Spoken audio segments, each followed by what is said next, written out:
Hello everyone, I'm Victor Morgan with STEM Professionals, and today in our robotics program we'll be building a Lego grabber. A grabber is a robotic tool that picks up and moves objects. It's super important because it teaches kids how machines interact with the real world using design, engineering, and programming. I'm using the Lego Spike Prime kit to build this. The grabber uses motors to open and close the claw, gears to transfer movement, and a solid frame to keep everything stable.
Halfway there, you can already see the motor controlling the claw.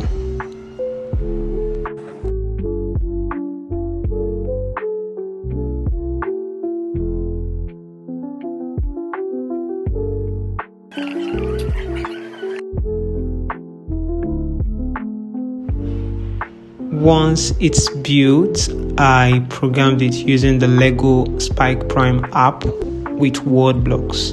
That's like visual coding with drag and drop blocks. So I created a program to make the grabber open and close.